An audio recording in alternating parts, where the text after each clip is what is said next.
for the masses. Headline edition, July 8, 1947.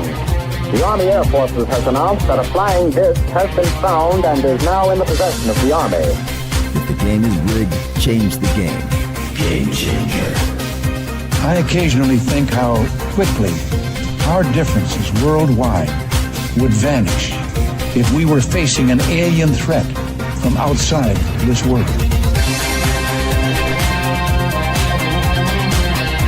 This is Fade to Black with your host, Jimmy Church, on the Game Changer Radio Network. All right. Well. Good evening, everyone. How you doing? It's Fade to Black. Yeah. You know that because you're here. It's Tuesday, December 2nd, 2025. Let's do this, man. Yeah, I'm your host, Jimmy Church. This week on Fade to Black, last night, Suzanne Ross was here, Loving Portals. An amazing conversation. Tonight, live from South Africa, Michael Tellinger joins us. Human Origins this evening. Tomorrow night, Maureen St. Germain. And Thursday night, Barry Littleton is here. So it is a great week here on Fade to Black. My next event coming up is the Conscious Life Expo, February 20th through the 23rd, 2026 at the LAX Hilton. That's right. This is like my 12th year hosting that event. We've got some really cool special things happening at this year's Conscious Life Expo, and I will be talking more about that in the days and weeks ahead. But tickets are available right now, consciouslifeexpo.com. All of my events for 2026, I've got something every single month, right, are all listed below. And go and check out everything, get your tickets and information and speakers and travel and everything else. It's all available for you below. I wanted to just make a quick comment. We are heading into the holiday season, and I've got to tell you, it's cold, right? It's cold. But here is the difference, and I live in the Mojave Desert here in Southern California. So it's been freezing overnight, warming up, to the 50s during the day. I know we're in a deep freeze across the country, and you don't want to hear about my heartache and what I'm dealing with here in Southern California. But here is the difference, okay? You can be upset with me. I get that because it's, the sun is out and it's 50 degrees here. All right? But check this out. For 6 months of the year, my electric bill during the summer with air conditioning in the heat is somewhere around $1,200 a month. All right? Okay. Now think about that for a second. I look forward to the winter. Why?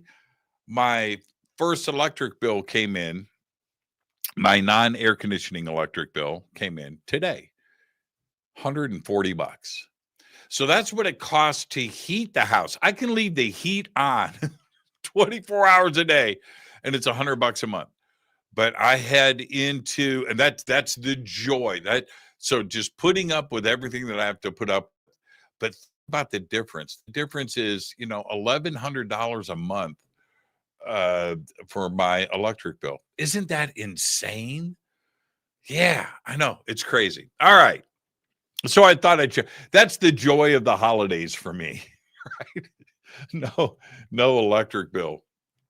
Yeah, it's like there is no electric bill when it's that kind of difference. So there it is, the joy of the holidays. All right, tonight, Michael Tellinger is back with us. It's been a minute since Michael's been on the show. He's a good friend, and I really enjoy his research. I have followed him for years. And tonight we're going to get to do the good stuff. We're going to talk about the origins of humankind in South Africa. And we've got stone circles. We've got the Anunnaki. We've got gold mining. We've got Adam's calendar. We've got giant footprints. We've got all that stuff.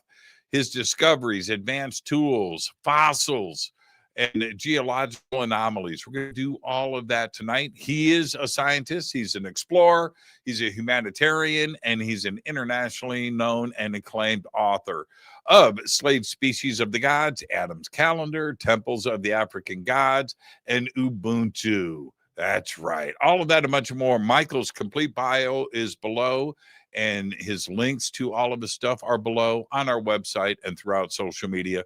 I would like to welcome back to Fade to Black, the one and only Michael Tellinger. He's right there.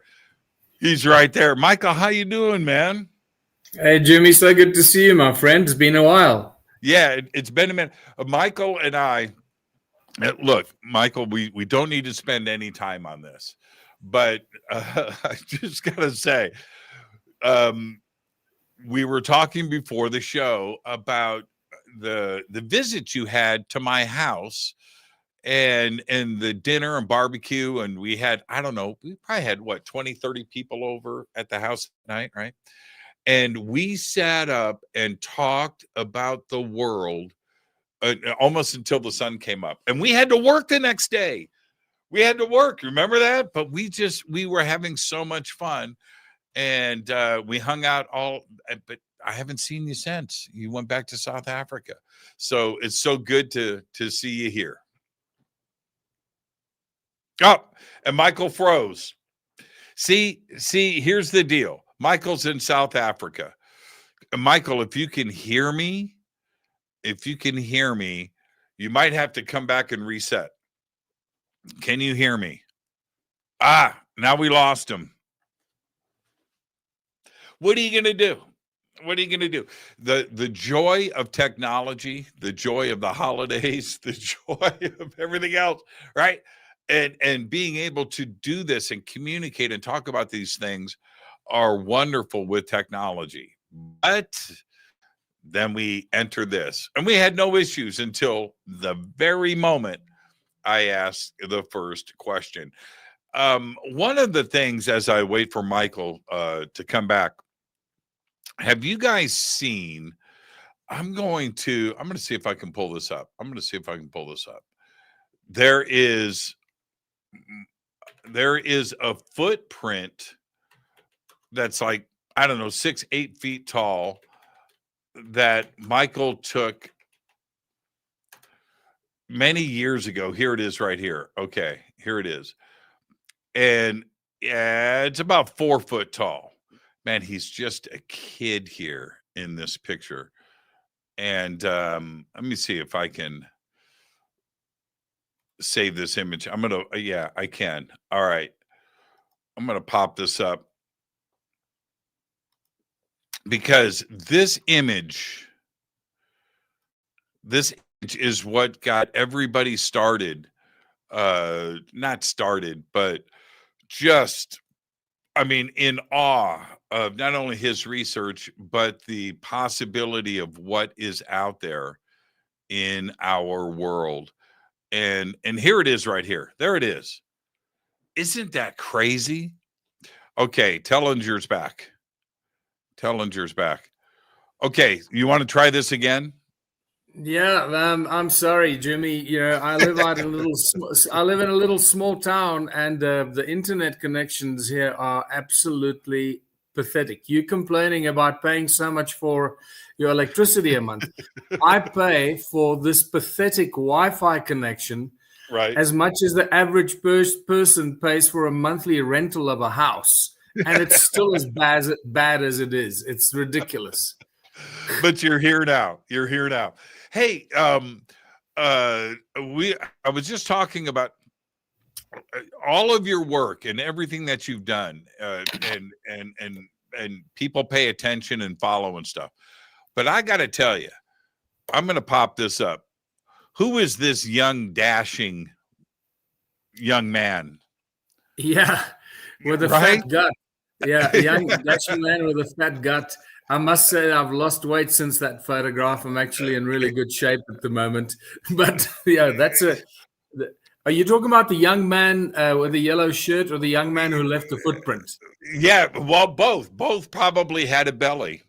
Both probably had a belly. But as we get into this, we're talking about origins and stuff tonight. Let's stop here for a second, because this is such a famous photograph. It's such a famous image. And but it must have been flat at one point, right?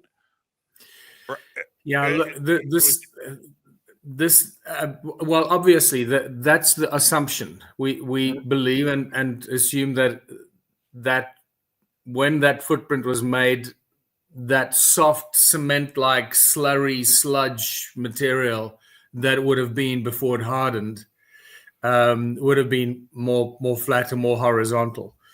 It could have been at an angle, but we believe it was a pile of wet cement tailings of gold mining. Once they've extracted the gold, you left behind with this pile of wet concrete, like stuff. And this individual stepped into it, and he would have been one of those giants that were used by the Anunnaki as laborers, as workers.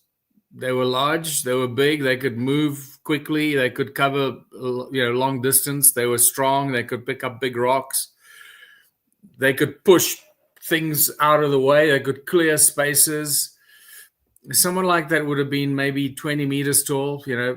We speculate, but it's if you look at the ratio between the size of your foot and the height of your body, it could be anything between 12 and 20 meters height. Have you been to the Ramesseum in Egypt? Ramesseum. I might have forgotten what it's called, but remind me what is there.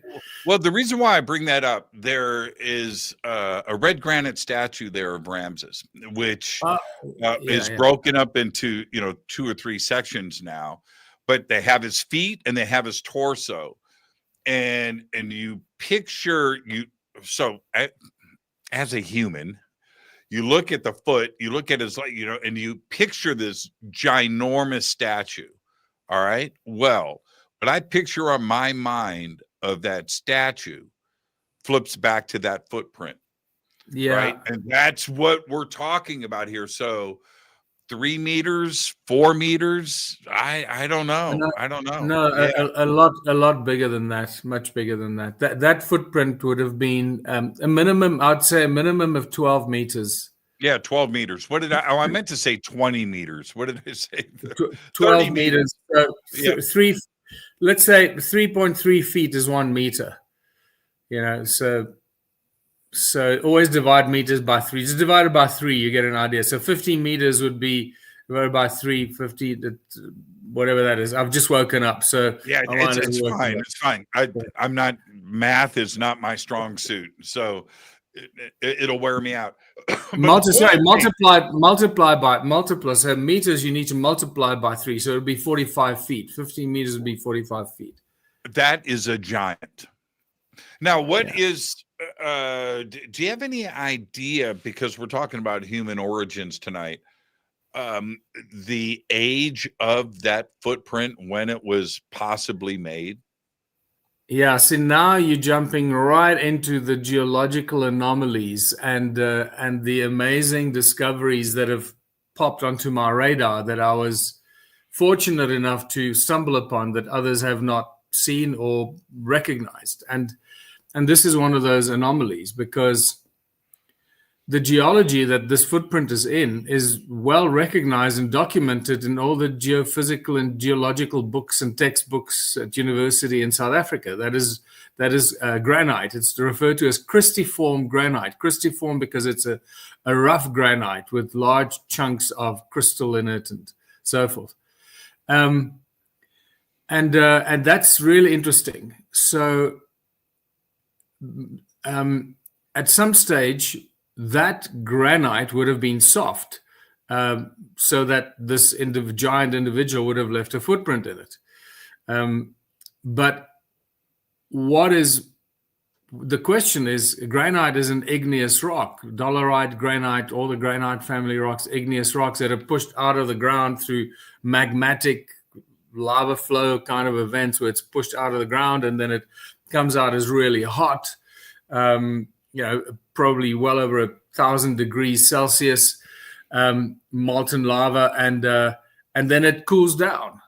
But while it's cooling down, it already starts getting hard, and you can't step in it when it's cooling down, because it's still hundreds of degrees of Celsius. I mean, you'll go up in flames and you'll burn up and die. So the footprint could not have been left because of molten lava or magmatic flow or geophysical forces pushing up, wet molten lava out of the ground. So it's not that. And this is one of my, I believe, probably one of my most critically scientific discoveries in geology. It changes geology completely. And it blows my mind that the geological society around the world, or the open-minded geologists, haven't jumped on this and are here in numbers to study this. And this goes back to this covers actually the stones and the stones in the stone circle walls, the stones at Adam's Calendar, and other parts of South Africa and other parts of the world as well. The stones that we're looking at are not rocks. They're not stones. They're fossilized body parts. But because we don't know enough about it, and this is a new discovery, the penny hasn't dropped. It's dropped for me since 2018. So it's been a while since I've realized that we have a serious, exciting discovery in geology, that these stones would have been a soft body part or mud at some stage, and then it turned to stone.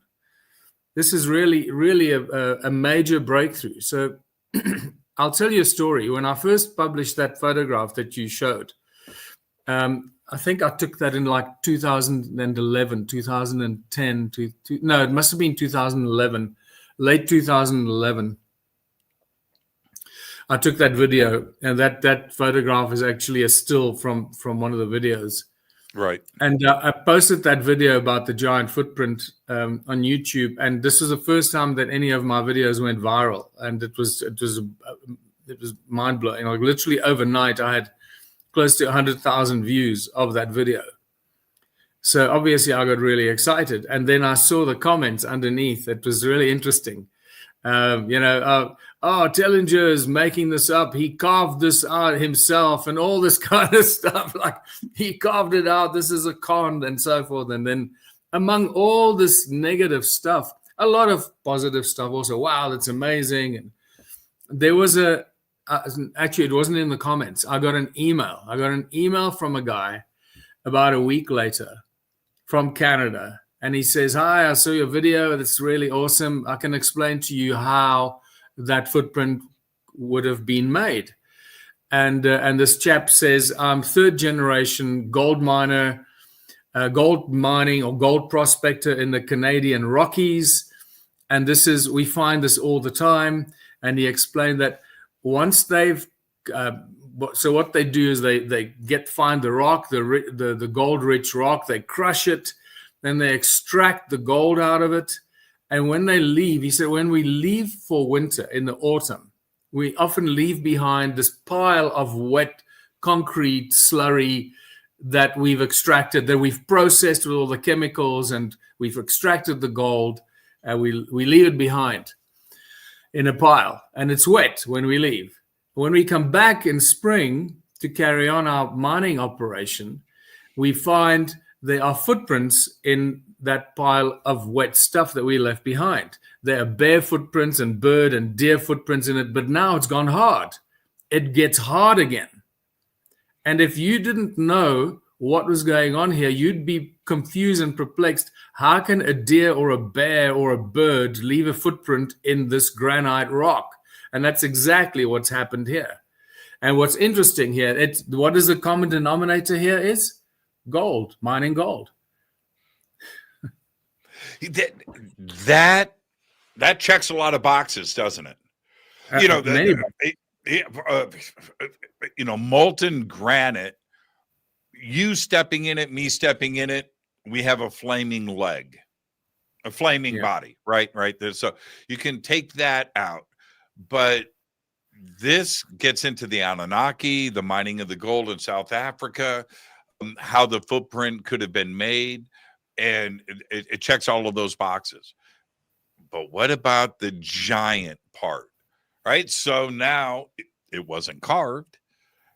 Something very, very large put their foot into that slurry at a gold mine. Holy crap, right? That's incredible. Yeah. So we've had channelings and whisperers, sight whisperers, and shamans that have come through there and given us their take on what happened there. And it's the most common denominator of information is that these were some of the giants that were the workers for the Anunnaki, that were also cloned and created by the Anunnaki to work in the gold mines, to be the brutal force, the brute force, to do the hard labor, and they were large. Yeah. Now back to the timeline. Well, okay, who interrupted who? Was it me or you? No, go ahead, Jimmy. Go ahead. Okay, back to the timeline. And when we're talking about the Anunnaki and these possibilities, we have a few different timelines here. We have Sitchin, we have Sumerian tablets, and so forth. But if we look at that timeline and we cross-reference that to scientific research and data of humans, is the timeline of that footprint lining up with this 200 to 300,000 years ago possibility of when that footprint was made? Yeah, I know it's difficult. tough. Yeah, it's really difficult to say. It's really difficult to say, and I must tell you that my perception and my thoughts on human origins are changing all the time.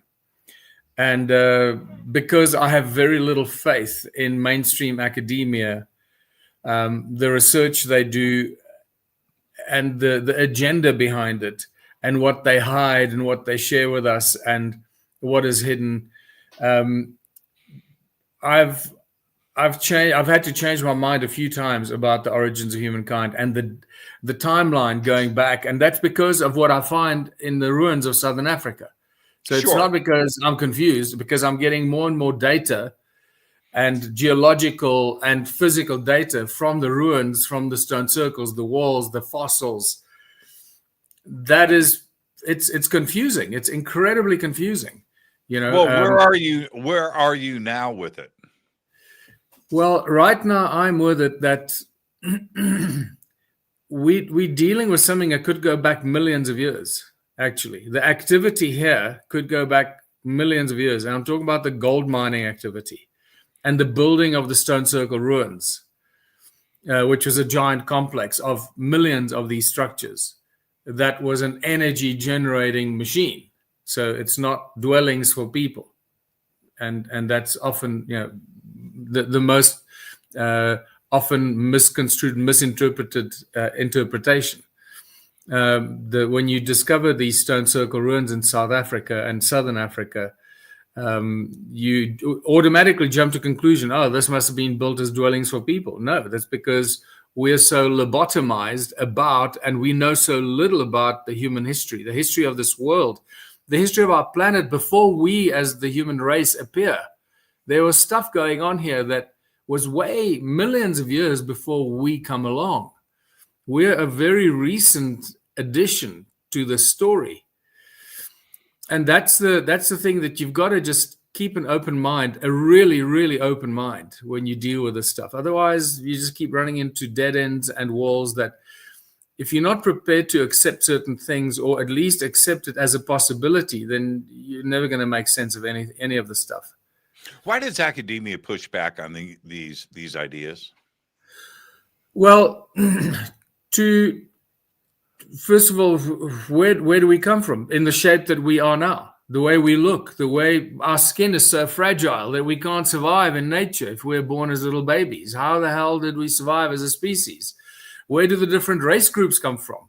The big question for me, I love to throw this one in there because everyone is so freaking sensitive about talking about race, because the moment you bring up race, you're a racist. No, we need to talk about race. Where do the different race groups in the world come from? I want to know, right? Because we're at least 5 distinct race groups on Earth. How did that happen? Well, you look at Asia, ET. Well, And well, here- you know, here- there are those amazing stones. What do they call those flat? They look like CD discs that claim Dopa. that Asian people were descendants of these beings that have very similar features to the Asian people. So Right. is that a possibility? Yeah. Where do white Caucasians come from? Where do African black people come from? Where do Native Americans come from? Where do Indian people, the dark-skinned with straight black hair, come from? How did this happen? And don't tell me this is, adaptation and all that BS that we've been sold, because that is the distraction, because they don't want to address the fact that at some stage in time, a new species or a new race was cloned for a specific reason and a specific purpose. And that, because you can't, here's a question. I always used to like to ask this question.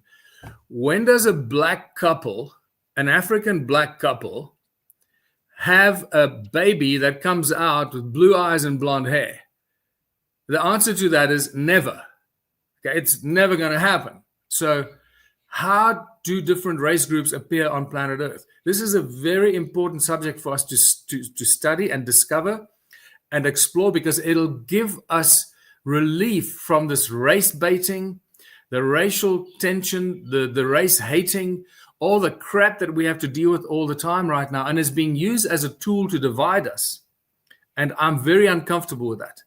And I really dislike that, because it's really important that no matter who you are, wherever you come from, you've got to be proud of who you are, proud of your race.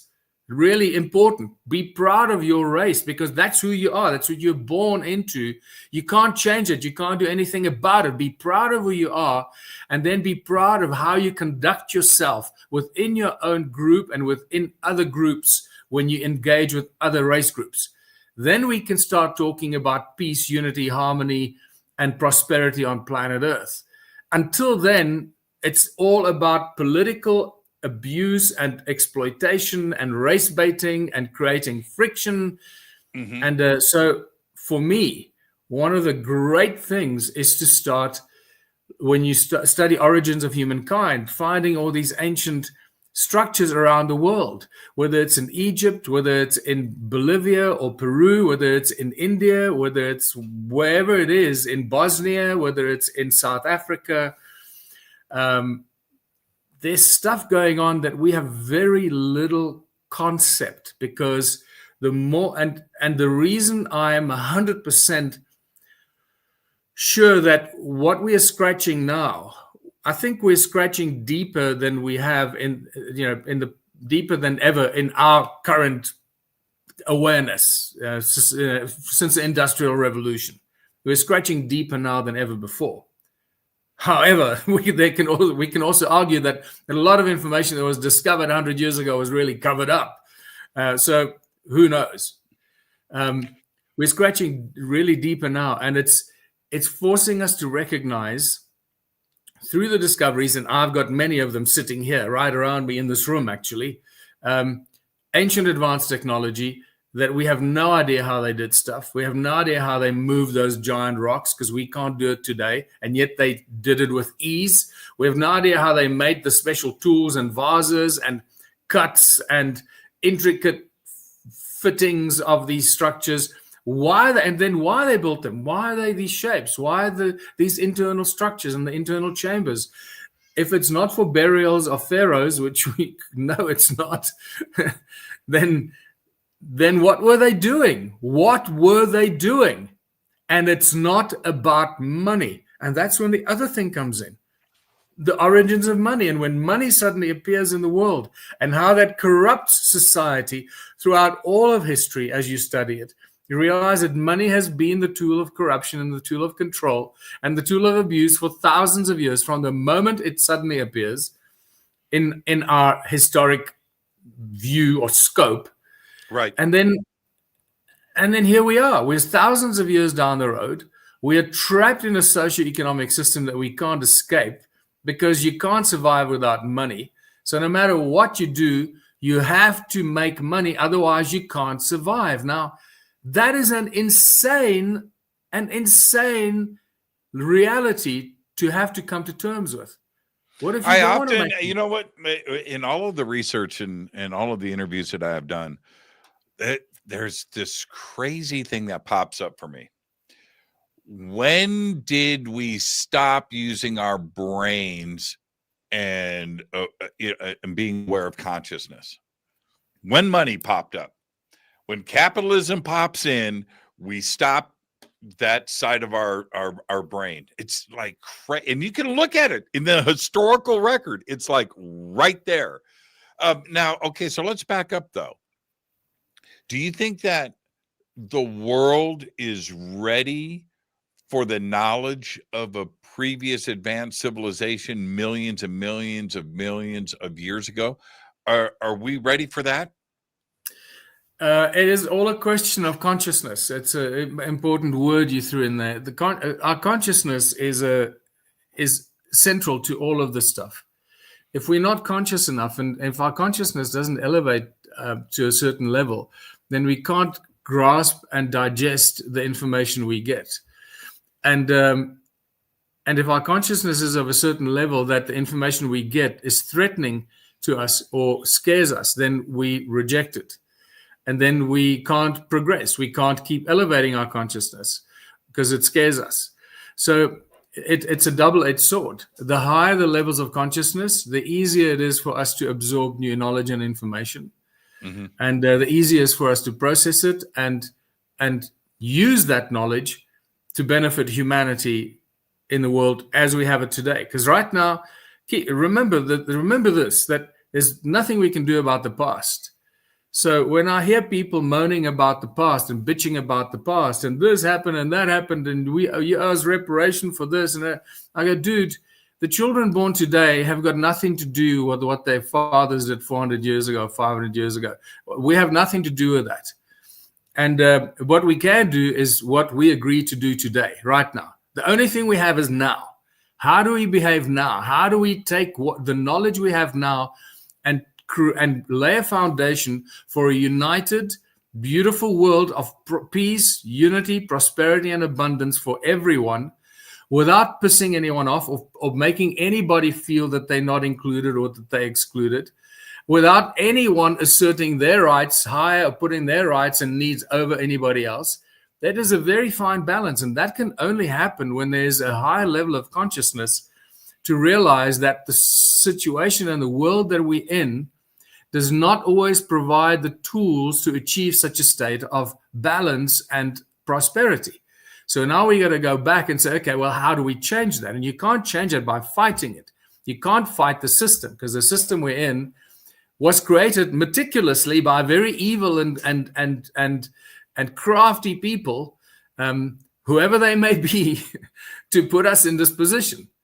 And we can't fight them because everything in the system has been set up to support this current system. Let's we're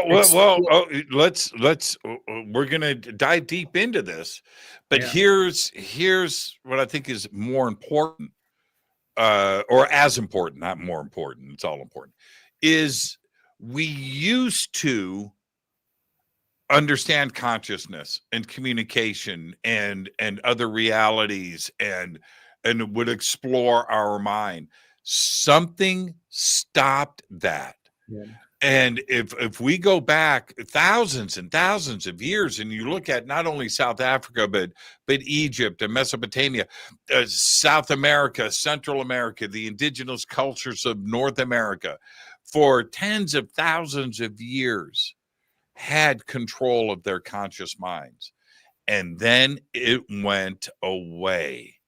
I think that's what's more important. What caused this, and why do we have amnesia to this cause?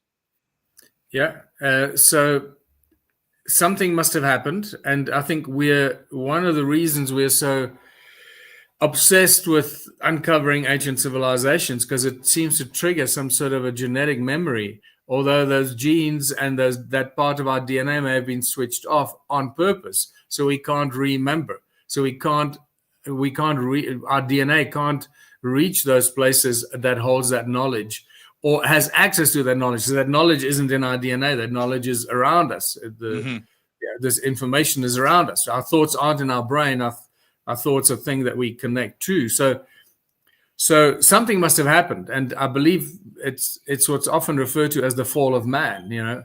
The fall of man. What does that mean? The fall of man, or fall of humanity, or the fall of Adam, or whatever. So call it whatever you want to call it. But there was obviously something that happened that was done maliciously and intentionally to destroy our unity, to destroy our ability to work together, to work towards a common purpose, to live in a beautiful world without conflict, to appreciate this incredibly beautiful, spectacular world and planet of ours.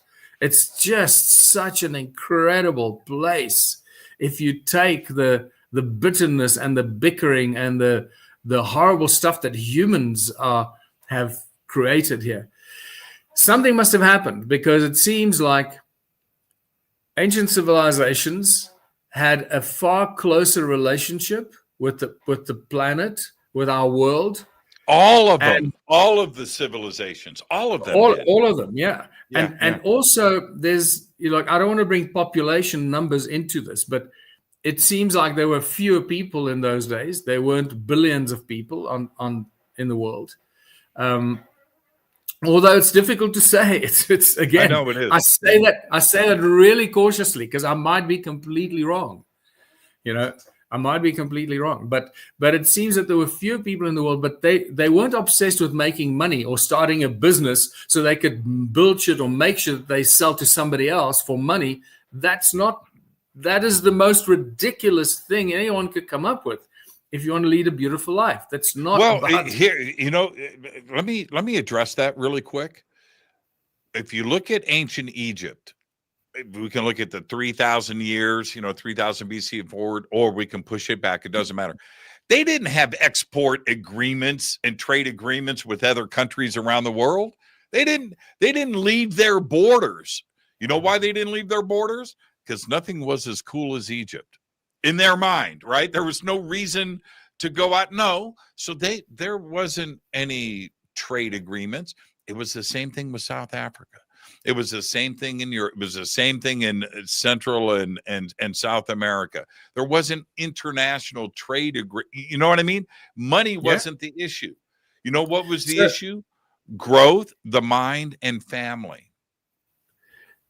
And there were other things also going on. If you look at, I want to use the stone circles in South Africa as an example, because this is my area, it's my domain, this is my expertise. No one else is doing research except me. I've been doing this for 17 years now, and I'm astonished that I'm still the lone voice in the research of these stone circles, because the mainstream academia is all focusing on the wrong things. And I understand why they're focusing on it, because that's the agenda that's prescribed to them by the universities. And it's a great shame. It's a great funding. shame. Exactly. It's funding. So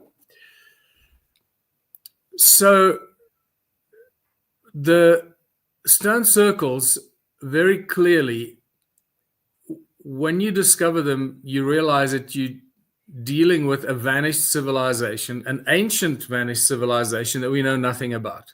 And so I had to adopt that state of mind. We know nothing about who built this, why it was built, when it was built, and how did it affect the world, and so forth. And then the longer you spend studying this, the more information you get. It's like anything else. When you start playing a piano, you're terrible. You don't recognize the notes. You don't recognize the chords, right? You don't understand. And then later, the more you practice, the more you watch, the more you experience your piano lessons, the better you get at all aspects of that, of the way you place your fingers, the way you hear the chords, the way you recognize them, the way you see the structure of the melody, and so forth. And the same happens with this discovery. It's literally like an awakening. The more time you spend walking between the ruins, identifying the stones, what kind of stones, how they laid, how the stone walls built, why are they the shapes, why are they the certain height, why are they connected to each other, why are some of the walls broken down and some aren't, and why is there mud in some areas. Why are there fossils around the stone circles? Why are there fossils inside the? Why are there fossils in the walls of the stone circles? And it just gets deeper and deeper, but you start to recognize more and more and more. It doesn't come at once. Why are there no doors and entrances to the stone circles? And then you start to realize that this millions of these structures that are all connected to each other, not only with these, they look like little pathways, but they're channels. You start to see them as wires that connect them like a circuit board. And each stone circle is an energy generating device, and that's connected to the other stone circles with these little 2 walls of stone that looks like a pathway.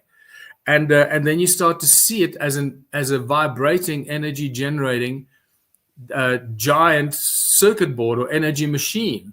And you realize who built them? Who were the original builders? Well, that's the other question. So first you realize that, okay, these are not dwellings for people or animals. This is an energy generating machine. And why did we know this? Because we accidentally measured the frequencies in the walls. You know, most of these discoveries that I've made have been made by mistake or by accident. When I see anthropologists' comments on the stone circles, and there's not enough research or comments looking into it from academic sources, but it's funny when they go, "It's just an animal pen." I'm like, what are you looking at? And that's a lot of animal pens, by the way. That is a crazy amount. That's the thing. That's the thing, you know, the first of all, you got to look at the population history of Southern Africa. Every history book that you'll pick up will tell you the same thing. Southern Africa was a sparsely populated part of the world for forever, basically. And only a few thousand years ago, like, you know, 1,000 years ago, 1,500 years ago, the African tribes started to migrate south. Oh, man, we locked up again at a crucial moment. All right, we'll see if it comes back. If not, we may take a commercial break right here, and we'll wait for the hard reset. Okay. It's South Africa, man. It's South Africa. Have you seen the TV show? It's Florida, man. It's South Africa, man. We have to deal with this. So Michael will do another reset. That was a pretty interesting point that he made right there, by the way, where he said, I'm trying to reset now. It won't allow me to reset either. Yeah. I'm in serious lockup mode. He just said 1,500 years ago. Wow. That's a pretty, you know, migrating from Northern Africa down into South Africa. And my other question is, and we'll do this when we get Michael back, is the timing of this with the ancient gold mining that was happening there. And with gold mines of that age before metallurgy was a thing is a pretty interesting point with all of this too as well. So, okay. I finally got Michael out, and we will see what happens if I can get him back right now, or if we're going to take a commercial break and deal with this. But it's always, whenever, it's so funny. Before I started doing this stuff, you know, the idea of Fade to Black, never had any technical issues. Never. From day one, starting a show like this, technical issues. And you just gotta roll with it. I do not at all get upset anymore. And thank you, Shelly, for the super sticker. Very cool. Appreciate that. And let me jump into the chat here and see what's going on with all of this. And I'll say hi to everybody. Oh, there's Esperanza. Okay, we've got Michael back. Okay, Michael, you had mentioned where it got cut off. The dating of the migration from northern Africa into southern Africa. I think you said 1,500 years ago. Is the academic side? All these mainstream academia timelines, when the first African tribes from the north moved south and they first crossed the Zambezi River, and then they crossed the Limpopo River further south into Zimbabwe, what is known as Zimbabwe today, and then they go further south and they cross the Limpopo River into what is South Africa today, and so forth. But this is all recent history. And during that period, there was nobody here. The only people here were the Bushmen, were the Khoisan people, the Bushmen. They were here for 100,000 years, living here and surviving in absolute harmony with nature. And that's the beautiful part. That the Bushmen left very few. They didn't leave anything behind that's damaging to the world. It's the Bushman tribe are probably the most destroyed original people of the world, together with the original people of Australia. But the Bushmen of southern Africa are decimated, absolutely decimated. It is one of the most. They had nothing to do with the stone circles. No. They had nothing to do with the stone circles. There's no even evidence that they occupied them. That's the interesting thing.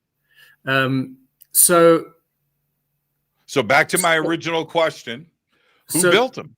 Yeah, the population. So I'll tell you what I've got is the overwhelming evidence at this stage is that the Anunnaki were the builders of these stone structures, and there are various reasons I say that is because first we have channelings and shamanic quests that talk about the Anunnaki and explaining how they built it. But one of my favorite stories explaining this comes from the USA, actually. This is on my very first trip to the USA, 2010.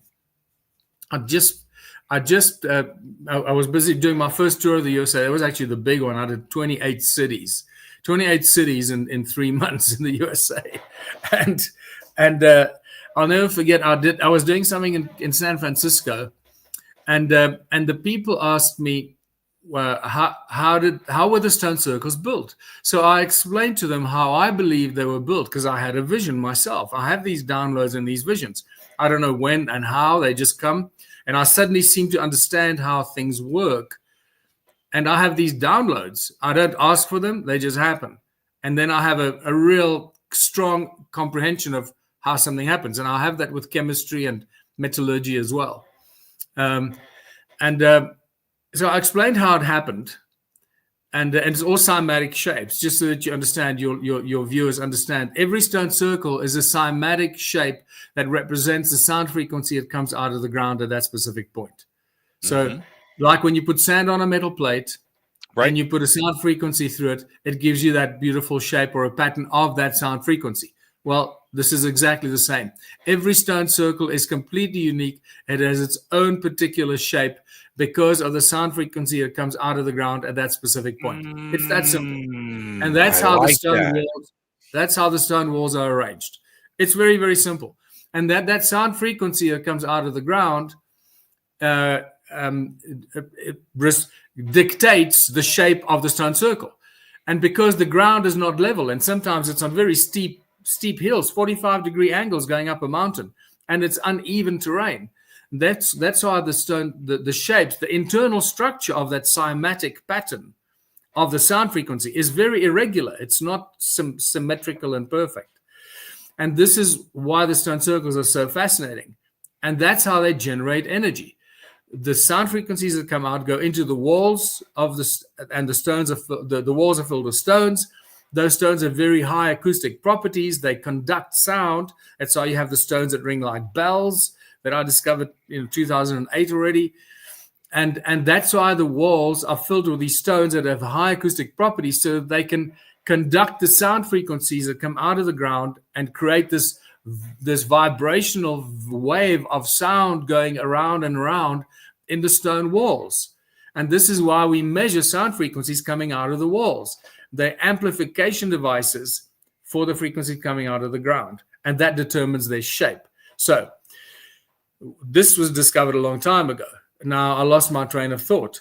Well, it doesn't. Okay, I'll help you with your train of thought. That wasn't Neanderthal.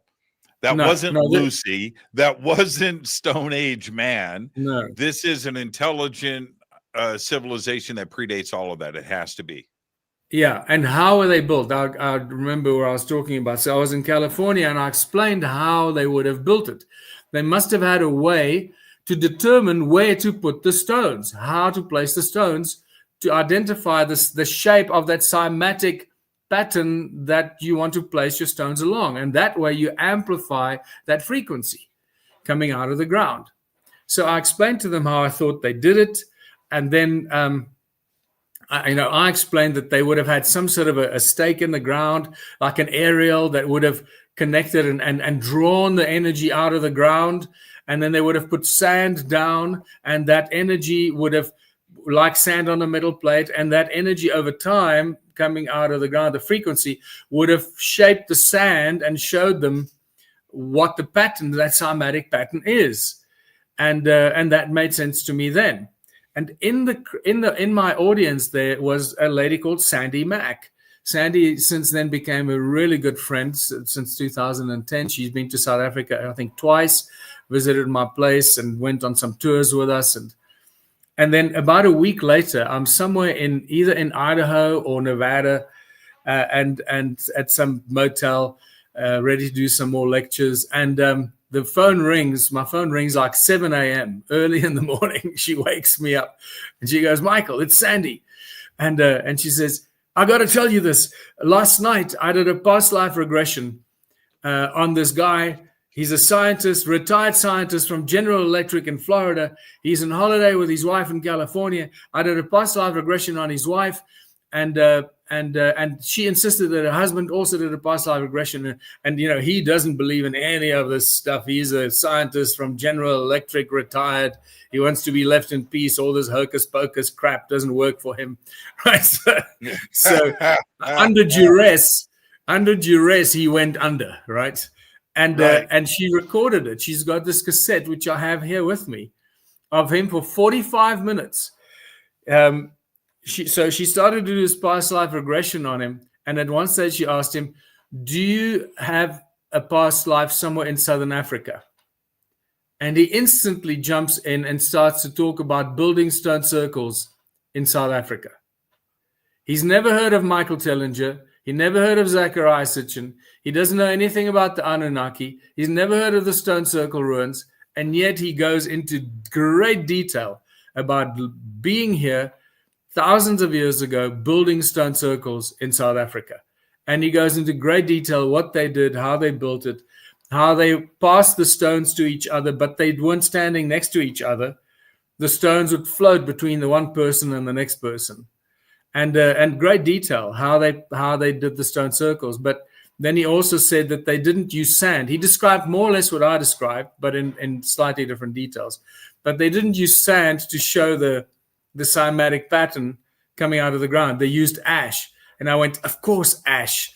Ash is a lot lighter lighter than sand. Yeah, much better. Use ash, crushed charcoal, and they use that, and that would have showed them the patterns. So, when you hear this, when this kind of thing happens, you realize, okay, that's what's going on here. And this has been supported by other shamanic visions and shamanic quests and connecting to the guardians and of these sites, which we've done many times. So wow, that's powerful, Michael. Yeah, that's powerful. That gets my mind. Ash, yes, right. It's like wow, exactly. Wow, not sand. And I like the grounding rod antenna idea, right? In the middle, attracting and then forcing it out. So when you look at the aerial views, and I'm looking at some of the comments, the chat is hopping right now. But when you look at some of the aerial photography of the stone circles, and you see how they're grouped, is there a central point to the other stone circles where you think it originated? No. That's the big thing. So Right. I'm gonna tell you something now. So it seems that some of these stone circles they may have started building them more than 1 million years ago. And that's literally 2 weeks. 2 weeks ago, I got some new information that made me go, oh my God, this thing could be a lot older than I would have allowed myself to go. Because somehow I keep going back to origins of humankind, right? It's got to go back to origins of humankind, 300,000 years ago or whatever it is. Right. That's safe. That's a safe zone to be in, isn't it? Right. But then humans had nothing to do with this. So this is stop thinking about humankind and origins of humankind. There was stuff going on in this world of ours for millions of years and billions of years, potentially billions of years, and we have no idea what that activity was. We have the seeding of life. We have that Cambrian explosion of species just suddenly appearing out of nowhere, and life just suddenly proliferates across the planet, boom, like in a flash. So there's so much going on here, and then we start seeing stone circles like this. So at this stage, I'm open to the idea that this could be more than 1 million years old, but the question is, what was it for? So because we now know.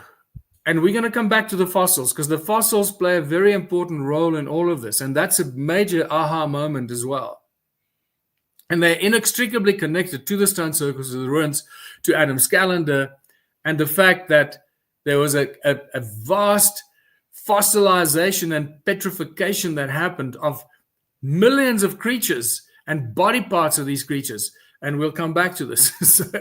So the stone circles, now we've got 10 million stone circles, potentially 10 million stone circles. That's crazy. Yeah. That's great. Okay. When you push back things millions or billions of years, before we start to think that that's insane, it's not possible, I'm going to feed you this little nugget. All right. 3 days ago, what's today, Tuesday? Okay, middle of last week, a week ago, this report came in. We know about asteroid Bennu and the amino acids and the complex proteins that were found on that, brought back in a couple of years ago into the Utah desert. Okay, that's crazy enough, because that's RNA and DNA on a random asteroid floating around in space, right? The asteroid Ryugu. Guess what they found on that? This is the second asteroid. Are you ready for this? You ready? Tell me. The amino acid tryptophan. Amino acid tryptophan.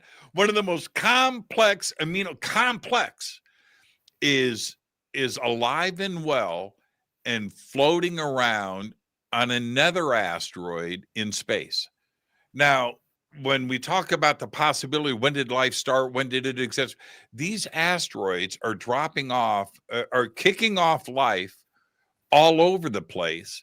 And the ideas of 300,000 years ago for us, right, to suddenly appear Homo sapien sapien, these asteroids are dropping off RNA and DNA everywhere in space. This isn't just it's probably all of them, Michael. So the idea of something being here way before us and the possibilities of that, it seems that every asteroid that we can land on has got RNA and DNA on it. And so, yes, these ideas don't surprise me at all. We could push this back 500 million years without the bat of an eye. Yeah, and look at this. That's why the deeper you go into this, the more complex it becomes, and the more questions we have fewer answers, and we have more questions. So right now, the only thing I can tell you is that the stone circles, whether they're 10 million of them or 5 million of them, it's a large number. Okay, they covered at one stage. Well, they still do, except they just badly ruined large parts of southern Africa. What they have done, what I do know is that the climate of our planet, the climate of this part of the world has changed dramatically since the building of the stone circles and where we are today. So the question is, did the stone circles cause that climatic change? Or were they built to cause the climatic change? Because we know that there was no rain when the stone circles were built. There was no rain.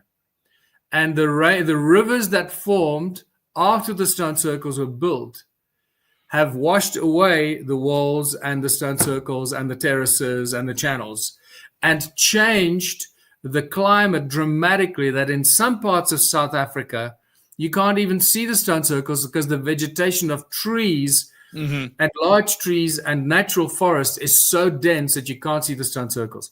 It's a complete climate change before the stone circles and where we are now.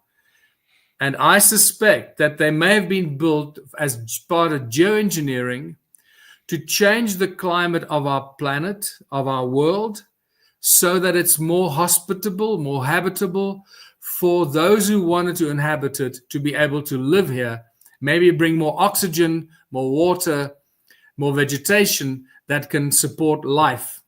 That's my current belief. Wow, powerful. Michael, let's take our break. You stay right there. Our guest tonight, Michael Tellinger. We're talking about human origins, and I've just had my mind blown once again by Michael Tellinger. Michael, you stay right there. We'll be right back after this short break. This is Fade to Black. I'm your host, Jimmy Church. And, hold on for a second. I have to pop this up. I have to go here. I've got to go manual and make this happen. We'll be right back after this short break. Stay with us.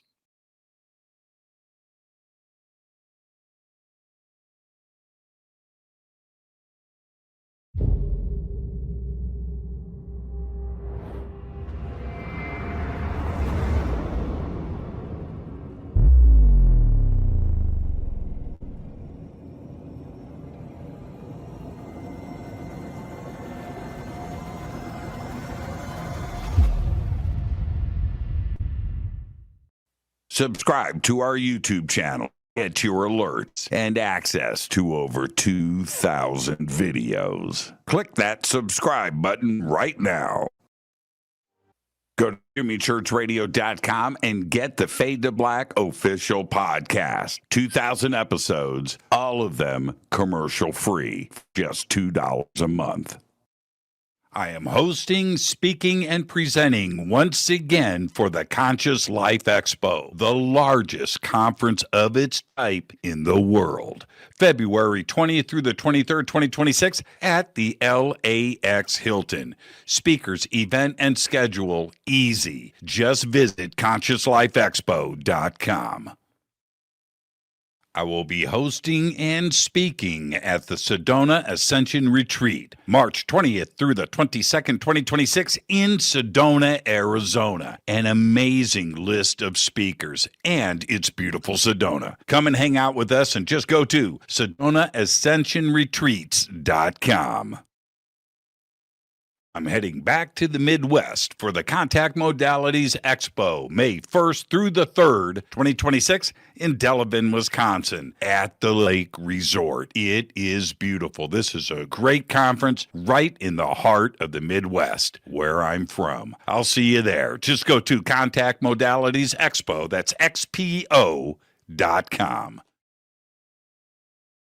I will be hosting and presenting once again at Contact in the Desert. That's May 28th through June 1st, 2026, the largest UFO conference in the world. Come and hang out with us June 23rd through July 1st. Tickets and everything else that you need is at contactinthedesert.com. Want to change your life? Want that paradigm shift? Then visit Peru with Brian Forrester and myself for the Inca Celebration of the Sun, June 23rd through July 1st, 2026. A full 10 days of visiting the country, all of the amazing sights, and of course, the celebration of the winter solstice. It's all simple to do. Go to hiddenincatours.com.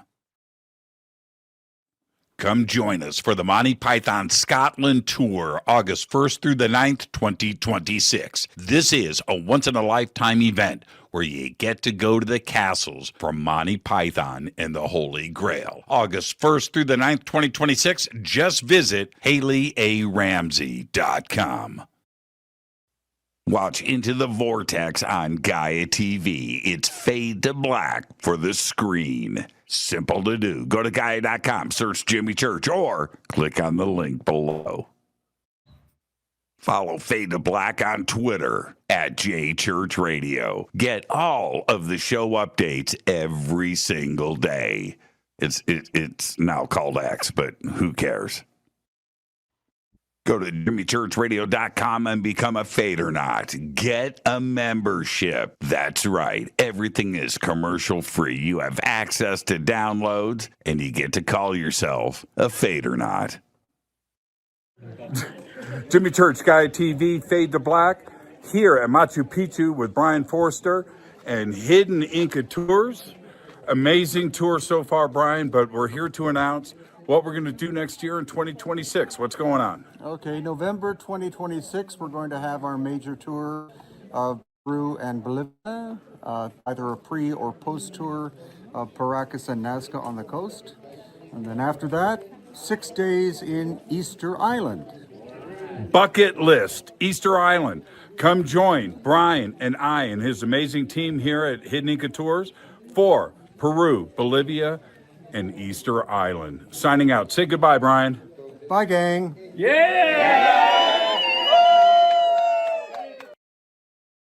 River Moon Coffee, makers of the Fade to Black blend. Truly the best coffee on planet Earth. Just visit rivermoonwellness.com or their Amazon store. It's all simple to do. You can check out the Fade to Black blend, the Game Changer blend, or any of their Black Moon Wellness products. It's the only coffee I drink. It is the best, and it's Doc. Again, rivermoonwellness.com.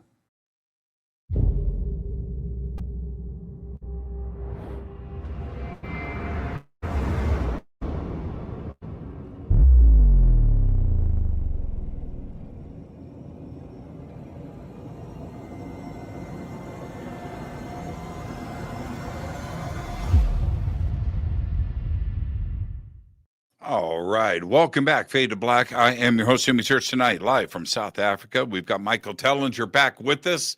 We're talking about human origins tonight. Great conversation. And we were just talking about the people in the ancient civilizations that may have built this. Let me ask you this, Michael. If something was uncovered, something dramatic, like the ice melted in Antarctica and revealing a million-year-old city and civilization. Is the world prepared for that? We talk about ET today and contact and ghosts and Bigfoot. The world has heard so much about this that I think the shock has, you know what I mean? It's been diffused a little bit. But the reveal of an ancient technological civilization pushing back millions of years, that's a lot of shock, isn't it?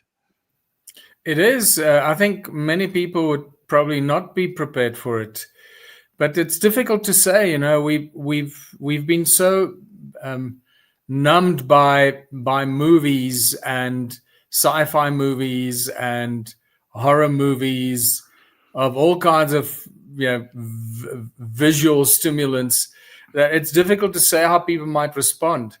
But the reality of facing a being that is 20 meters tall, that has superpowers, is something that we can't actually comprehend that, because you realize at that moment that you have no control over the situation. That you are completely extinguishable right there and then, and extinctable right there and then.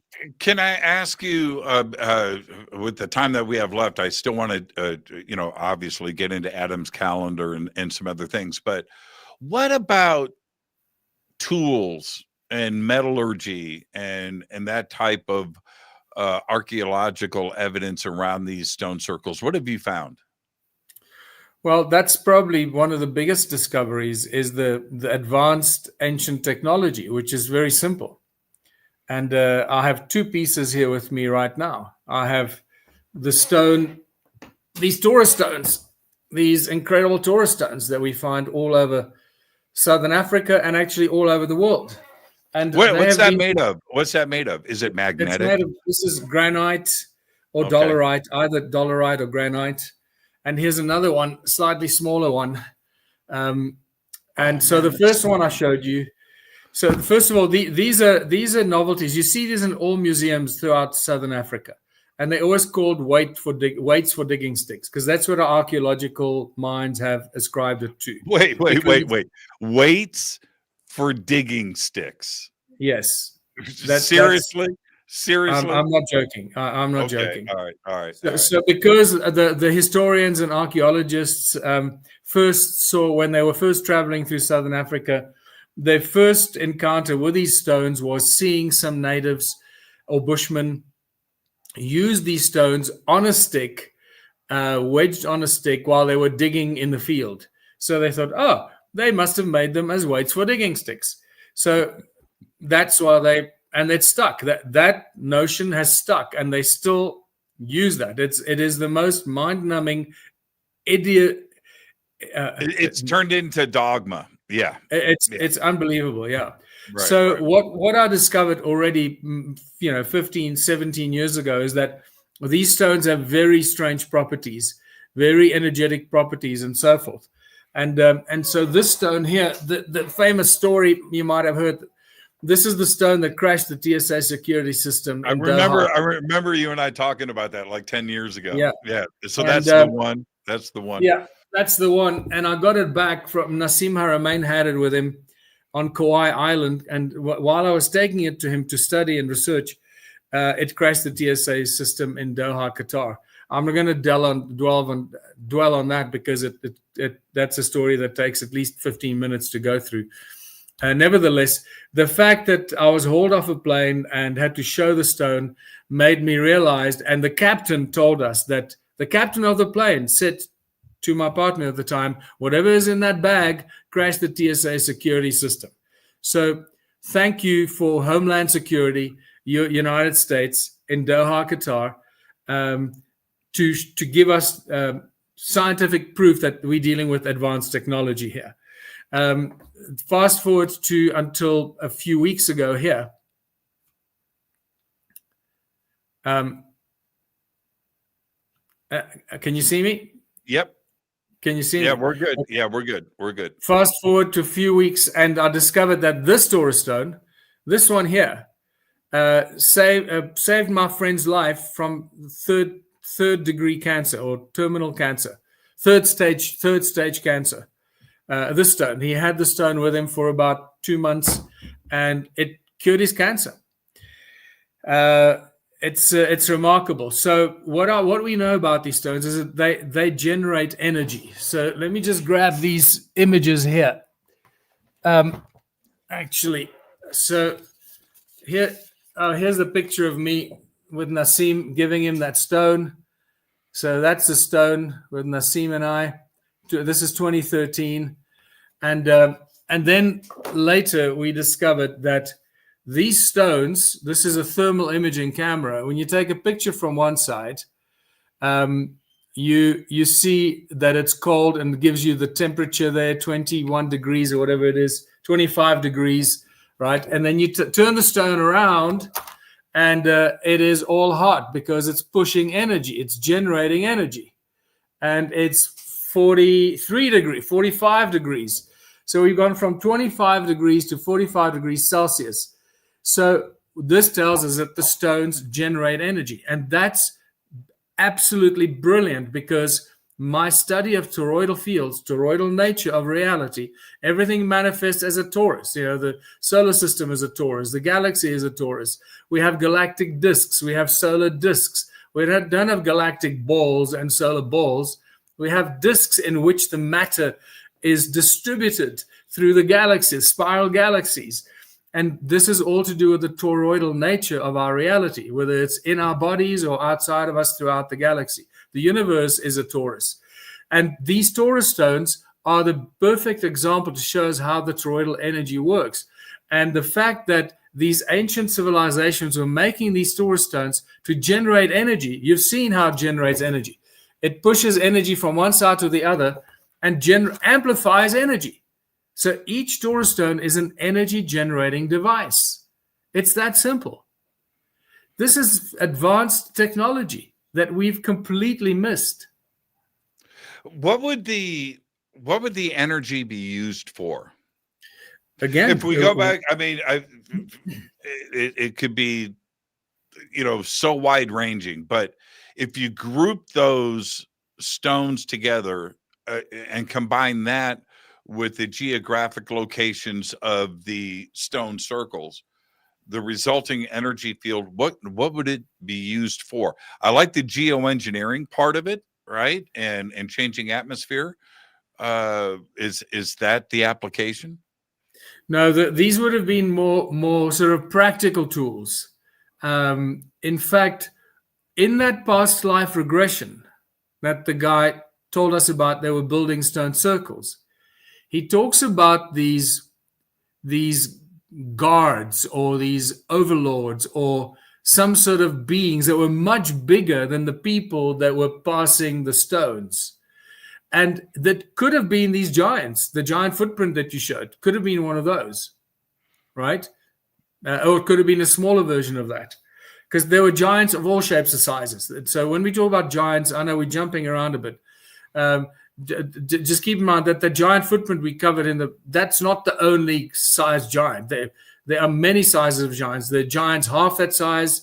There are giants that are 3 meters tall, giants that are 10 meters, 20 meters, 50, 100, 300, a kilometer tall, and then the big ones that the Book of Enoch talks about, that's 3,000 ells, which is just short of a mile.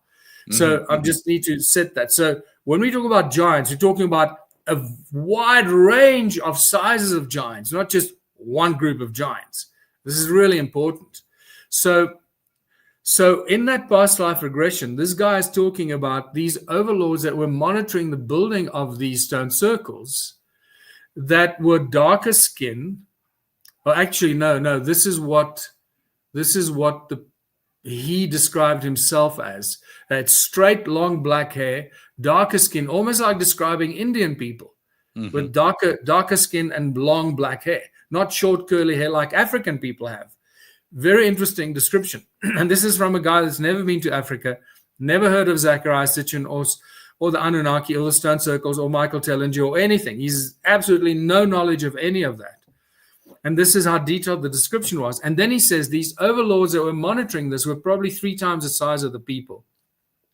And around their necks, they had these stones like a necklace around their neck. That's where they had these stones. This is bizarre. This is absolutely bizarre. Because you see, once again, when I heard that, I suddenly went, oh my God, that's where the glass bead trade comes from. And it's again connected to gold. Because for about 500 years, the glass bead trade from Southern Africa through the port of Sofala, which was the most active port in ancient times. Most of the global trade worldwide happened from the port of Sofala, which is on the eastern side of Southern Africa in Mozambique. So it's a little bit higher. If you go to the map today and you look for the town of Beira, B-E-I-R-A, Beira, B-E-I-R-A. That's where the port of Sofala used to be. And it's well recorded. All the mariners from Spain and Portugal and other countries used to use the port of Sofala. They've got maps of the port of Sofala from the 1500s and 1600s. And then it disappears. But it was the most active port in ancient times for global trade. And from there, they would distribute the gold, which is described to be 1 month's journey inland. And that's where the gold deposits were, where they get the gold and take it to the rest of the world. And you go, wow, well, what is it 1 month's journey inland? That's where Great Zimbabwe is. It's literally perfectly in line when you go inland from the port of Sofala.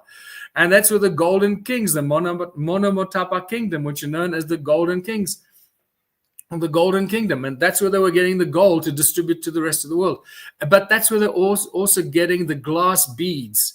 And the glass beads, this blows your mind. And the world doesn't know about this. There was a period for probably, I'd say 300 to possibly 500 years. There was a trade in glass beads. And the glass beads were so valued that at the time, they were worth more than gold by weight. Glass beads were more valuable than gold. And then you got to ask yourself, why on earth would that happen? And then when you look at the glass beads that were traded, that were so valuable, they are identical to the shape of these Taurus stones.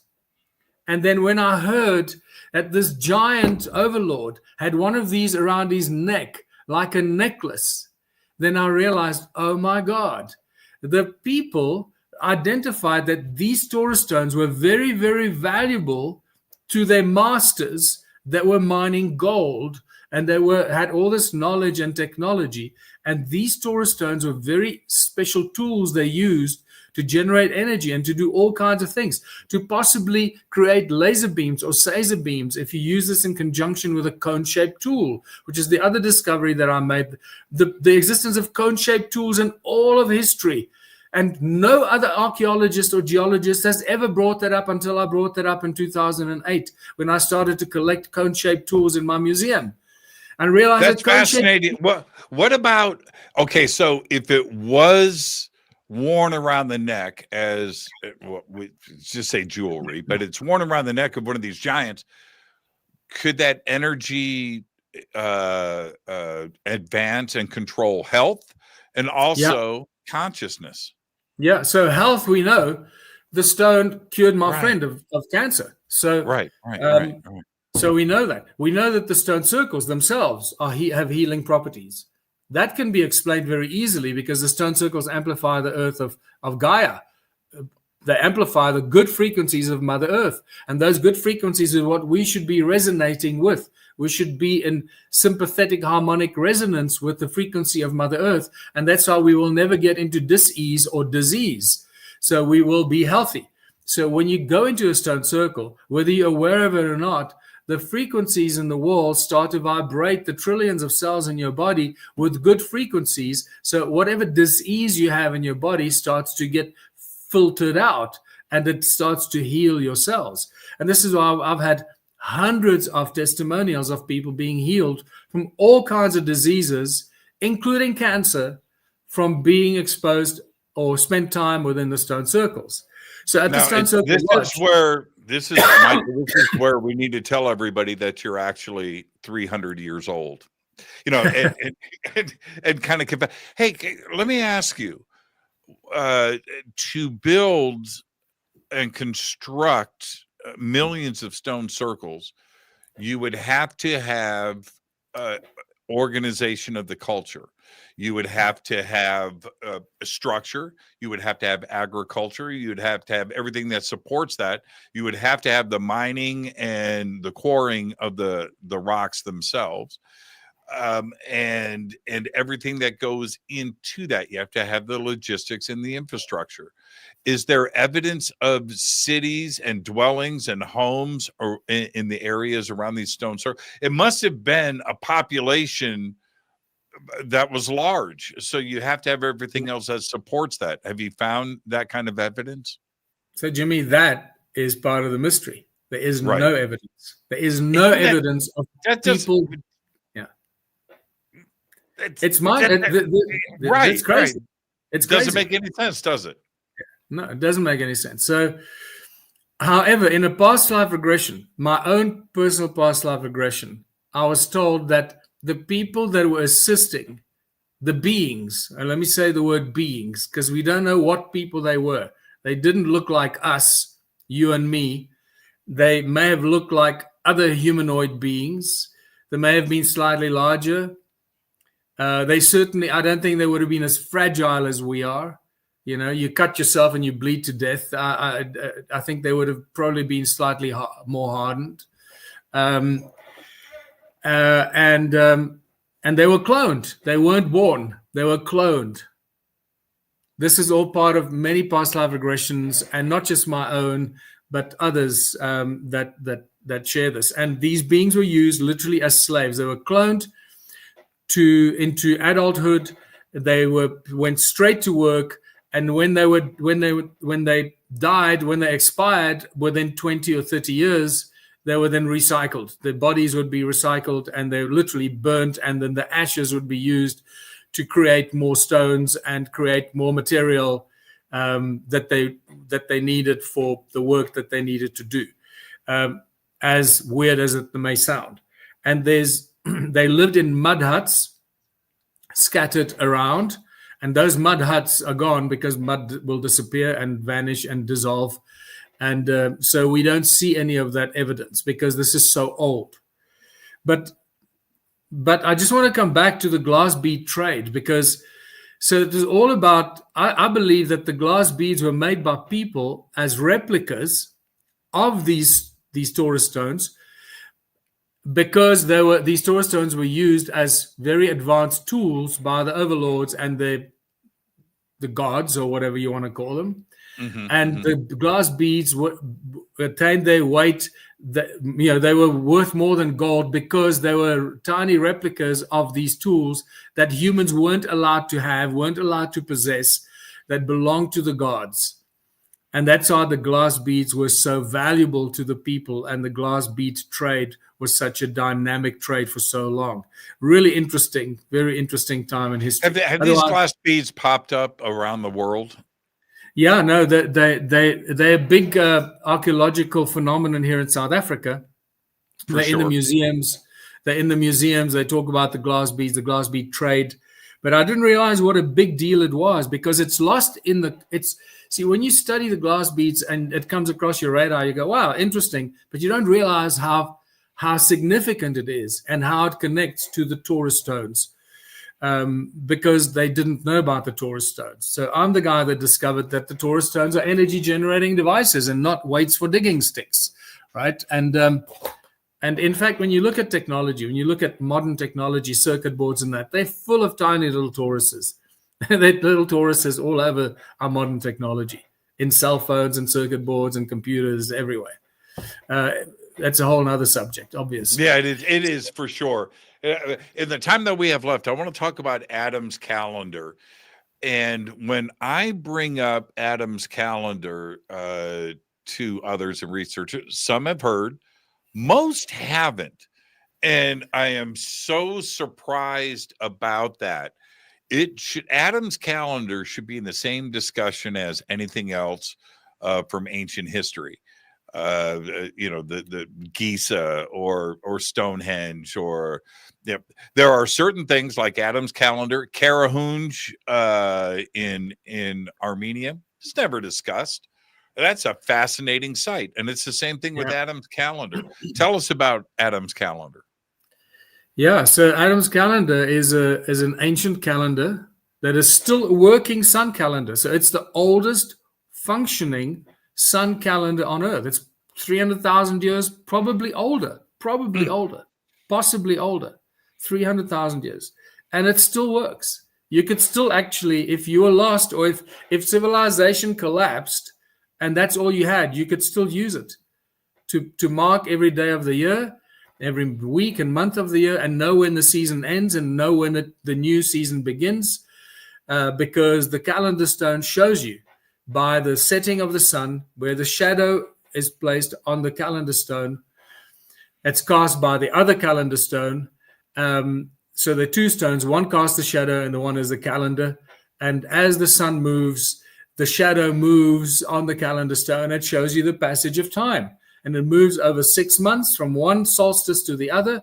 And on the winter solstice, it stops and starts to move back because the sun starts to move back. And then this is a new season, and you know when to plant, what to do, and so forth. So, do we have dating on the calendar? I'm gonna pull this image up here. Yeah, that's not Adam's calendar. There's there's people that are posting disinformation. Those are just stone circles. Those are just stone circles, and people have already started to make up their own BS. And I've noticed when you ask Google, it often gives you the wrong information. It shows you pictures like that of stone circles, claiming that that's Adam's calendar. That is the wrong information. So it shows you how AI is already distributing fake news. Wow. Okay, let me pull this image up here. And the two big rocks sticking out of the ground, overlooking a beautiful valley behind it. Yeah. Okay. If you go to michaeltellinger.com, actually even better, probably go to stonecirclelodge.co.za. There's lots of photographs of my tour groups at Adam's calendar. Yeah, so I'm pulling it up now. Stone Circle Lodge is where my lodge is. That's where my museum is. The Stone Circle Museum is there.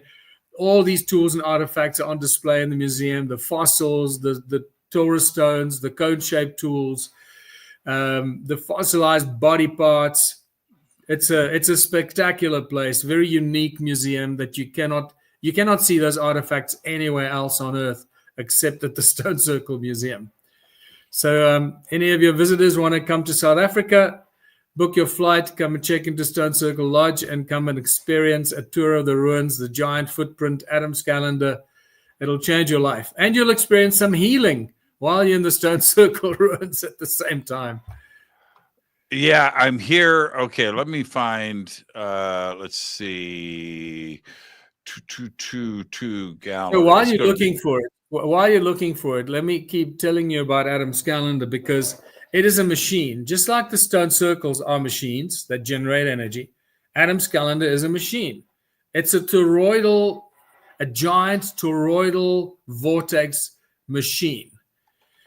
And the two calendar stones are like the central vibrating plates that generate the energy, and around them creates the toroidal flux and the toroidal spiraling of the toroidal energy. We've measured this. This is not a theory. We've measured these energies on several occasions. And even if you just go there with your compass or your cell phone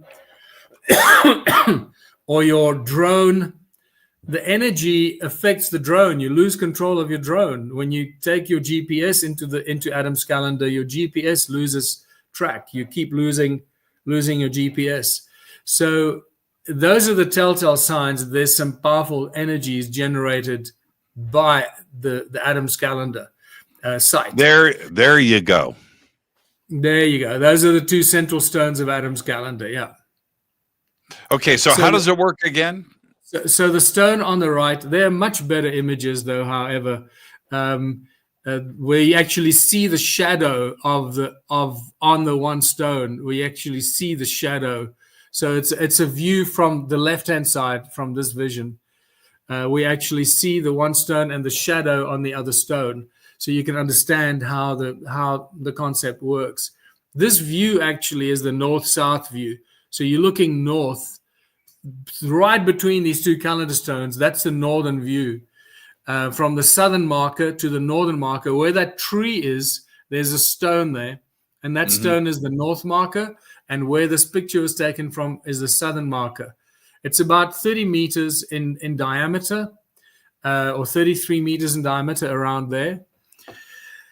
So about close to 100 feet in diameter. It's a circular structure originally, and that's really the size of the torus that it would create, the toroidal energy field that it generates. I believe it was originally some sort of a teleportation device, like a beam me up, Scotty. And the reason for that is because what could possibly be Enki's first gold mine on Earth, the largest gold mine that he ever set up, is right below, to the right of this view. There's a drop of about 1,000 feet that drops down to the edge of this mountain into what's known as the Barberton Valley, or the Barberton Impact Crater. It is known as the the oldest impact crater on Earth that may have seeded life, some of the early bacteria and DNA that was seeded there. Well, that's a whole nother story. And impact craters are known for being rich in gold for all kinds of reasons that we don't really have time to go into because it becomes a separate discussion. But what I suspect is that whole impact crater that you look down from Adam's calendar, you look down and you see the pyramids. If you get my book, Adam's calendar book, there you go. So those this is the original photograph that you and I used many years ago. Yeah. So there you can see the stones in the middle, and the view you just showed what would have been the stone on the right, looking to the left between the two stones and seeing that stone on the left-hand side, and that's north. So that's south-north. The view here is going east, and you can see standing on the eastern side is the Horus stone. And then you got those three stones there that line up with the rise of Orion. On this side, there's the stone Man that lined up with the equinox sunrise. So it's a deeply encoded site of north, south, east, west, the solstices, equinoxes, and so forth. The curious thing here is that it is aligned with Great Zimbabwe to the north. And then if you extend the line, the Great Pyramid of Giza.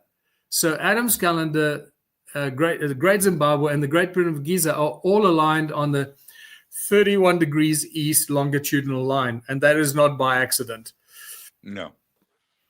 And it's so funny when I say funny, I find it high comedy when an anthropologist or an archaeologist will say, well, you're not giving enough credit to Stone Age man. They had all this figured out. I'm like, what are you talking about? Yeah. How do you go from a culture that you say was foraging for seeds in the dirt for a meal, right? Yeah. Right? Wearing animal skins, to constructing and having the knowledge of the cosmos and building structures like this. You're not talking about the same civilization. You're not talking about the same timeline. They don't match up. Yeah. This is why the Sumerian texts are so important. I started diving back into George Smith. George Smith was the first guy to translate the Sumerian texts in the 1800s, late 1800s. And it's remarkable when you go back to his original translations. There's some really head-scratching translations there that I believe carry a lot more weight with me now than they would have 20 years ago when I first discovered, or 25 years ago when I first discovered the Sumerian texts. And that it blows my mind because I wasn't ready for that information then. I understand it very differently today. And I know that Zechariah Sitchin used a lot of those, and he did his own translations, and he reached certain conclusions that may not have been accurate. But still, even if 1% of what Zechariah shared with us was accurate, that's fine. I'm happy with that. I think a lot more was accurate than 1%, by the way. But even if he got a lot of things wrong, misinterpretations, it doesn't matter. He woke people up. He made people sit up, pay attention, and realize that our history is not what we are taught, that our mythology is actually our history. The mythology that we told is people's wild imagination because they couldn't distinguish lightning from flying objects because they thought people in ancient times were stupid.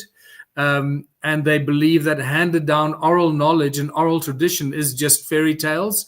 That is a problem, and it's the arrogance of modern academia that is so absolutely staggering. The arrogance of modern academia blows my mind, how they constantly belittle ancient civilizations and people in ancient times. And yet we have some of the greatest minds, from the Greek philosophers, the greatest minds that we constantly refer to as to Plato and all the famous philosophers from that era that lived 500, 600 BC, and we keep thinking of them as great minds, and yet our historians keep telling us that the people in ancient times were stupid. Guys, right. It's arrogance and ego beyond it's just sickening, absolutely sickening.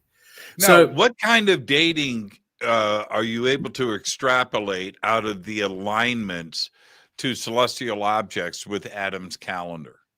well, that's the interesting thing. So the alignments here are very strange, and the north, south, east, west is out by 3.25 degrees, or something like 3.5 degrees, which is bizarre. Which means I'm not talking about magnetic north. I'm not talking about the precision of the equinoxes and so forth. I'm talking about true north and south, which means true north, south, east, west is different from what it was when this was constructed, out by 3.5 degrees or 3.25 degrees. That is insane. That means that true north is not where it was when this was constructed. I have no idea how that can happen. The only way that can be explained is if we apply the toroidal field, toroidal nature to our planet.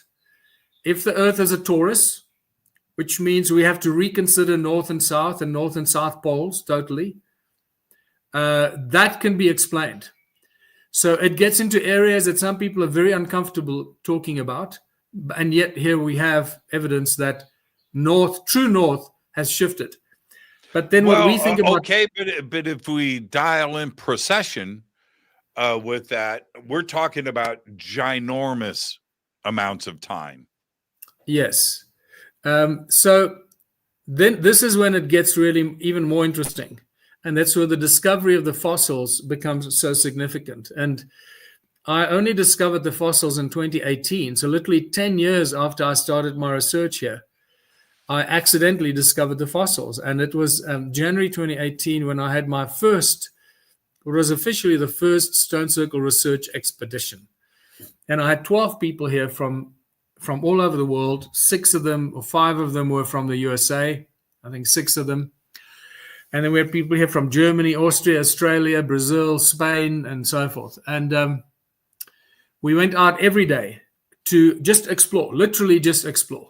Walk through the stone circles, see what we come up with, see if we discover something new, if we identify something new, take photographs, discuss it deeply, analyze stuff. And what we also did, by the way, because by then I'd already been aware that the stone circles had healing properties, what we did every day to our 12 people for a month. So this is not just a fly-by-night study. This was a study for a month, that every morning before we left, after breakfast, we took bodily measurements of about 7 or 8 different, blood pressure, heart rate, insulin levels, the blood flow in your body with a special thermal imaging camera, your iris response, all kinds of stuff. 7 or 8 different measurements of major basic bodily functions. And we measured it again after being in the stone circles. And over that 1 month period, we have consistent measurements that show that the exposure to the stone circles improves all your bodily functions. Isn't that interesting? So it's a proper, I guess you can call it a medical study with that is recorded and photographed, and 12 people every day. Yes, there were little anomalies here and there, but it could have been because somebody had a bad stomach or whatever. But that's actually mind-blowing, that the stone circles are good for your body. 12 people over a month, every day. Amazing. And I've already explained why that happens, because of the frequencies that come from Mother Earth and how it vibrates the cells in your body. So that we can explain. But then we went out in January. In fact, it was probably the first or the second day we went out with a group. And that's when I discovered the first fossilized body part, and everything changed. And then suddenly the whole month of expedition, the focus changed, because then it became fossil crazy. And that first fossil I discovered was a rib. And if you go to the Stone Circle Lodge, the museum pictures, you can see the ribs there. a beautiful long rib. It's probably about 40 centimeters long, maybe 1.5 foot or more than a foot. And it's a beautiful rib. You can see where it was attached to the rib cage. You can still see a little bit of the muscle that was attached to it. It's got the beautiful curve of a rib, a gentle curve. And then that's it. And then next to it, I found another rib that is a very obvious rib. It's higher up in the body. It would be more up here around your the clavicular part. And suddenly everything changed. Suddenly I started to look at all the stones in my museum that I was collecting for the simple reason that they were weird shapes. So again, I have to put this into perspective. I started to collect the stones for my museum early in 2008 for one simple reason, because I was perplexed by these stones that were these weird shapes. They just didn't make sense. Why were these stones these weird shapes? Long stones, and when you hit them, they ring like a bell. Why would this be?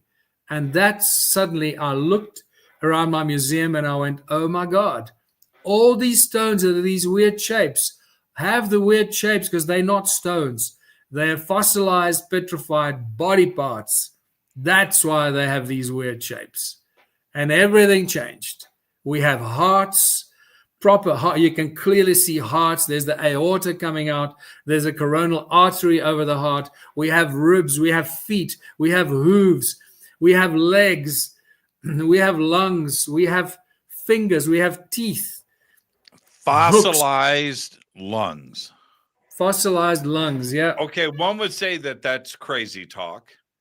I would say we're talking really old. Yeah. Old.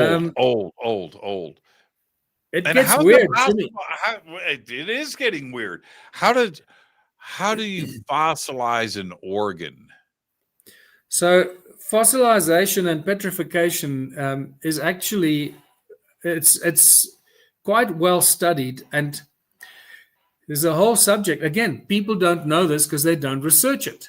I had to research it because I discovered the fossils, and I thought, wow, what's going on here? There's a class of fossil. It's called a mud fossil. It's body parts or plants or anything that's organic or living and gets trapped in mud, and then it turns to stone while it's in the mud. Sometimes it turns to stone on its own, separate from the mud, and sometimes it turns to stone with the mud around it. You know, like on the mountain, we have this beautiful tail of a little crocodile or a reptile that looks like a crocodile. The tail comes down and it's bent at the end, and you can see the hind legs as well, and then it's cut off there. So now we don't know. Are we looking at the actual part of the crocodile that's in the mud that turned to stone with the mud around it? Or is it an imprint of the crocodile in mud that then turned to stone? We don't know. Right. Where it becomes a mold. Bill just asked, he says, it gets infused with minerals that solidify, correct? Yes.